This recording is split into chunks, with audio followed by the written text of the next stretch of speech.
www.solidworks.com/SEK.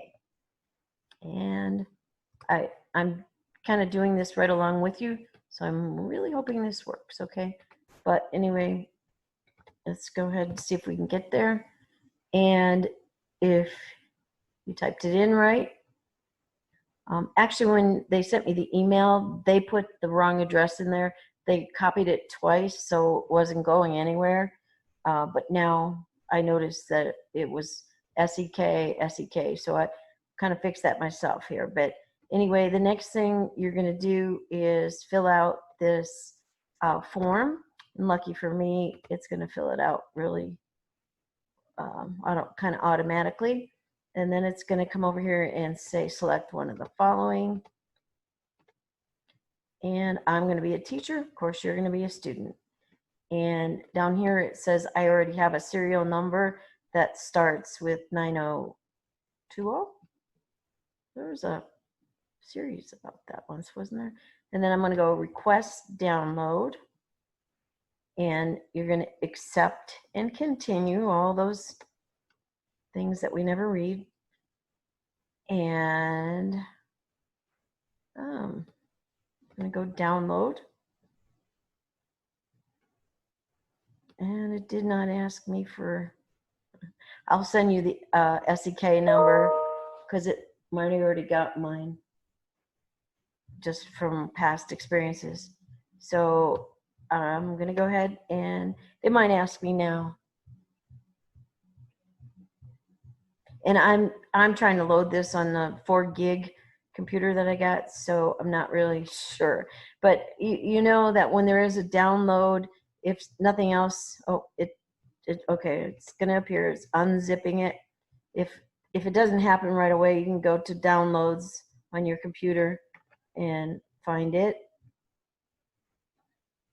And it's unzipping the download. It's unzipped successfully. I really don't think it's going to actually download on this computer. I think it's going to tell me it doesn't have enough RAM, but at least this will show you how to get there. I'd be so happy if it downloaded here. There's already 2 versions of SolidWorks on here, and they may be a little bit slow, but they work. Okay, so sometime in here, I think it's going to ask. Okay, so if you do not reboot, okay, I'm just going to ignore that. Here again, I don't know why it didn't ask me for any of those, and it could be because I've been with them for years and they recognize the name.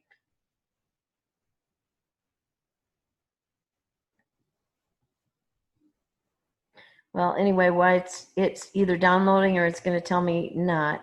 I want to tell you first your SEK number. And this isn't the right one. This will be your 9020 number down here. I'll kind of leave that there so you have some time to copy it down. But you will also need the SEK number, and the SEK number usually comes first. Let's see if it's in this one. No. Nope. I thought it was this one here. Okay, there it is. So if they ask for your SEK number, this is it, XSEK12. And I'll go back to the license number. It's this down here, the bold numbers 902-001312-1095-683 Q9 PWVFD. Okay, so I will send you this video along with all this information too. So you're going to go to solidworks.com/SEK, and then you're going to fill in the information, tell them you're a student. They might have, because I'm a teacher and I've been with this company for over 10 or 15 years, they might not ask me the same questions that you do. So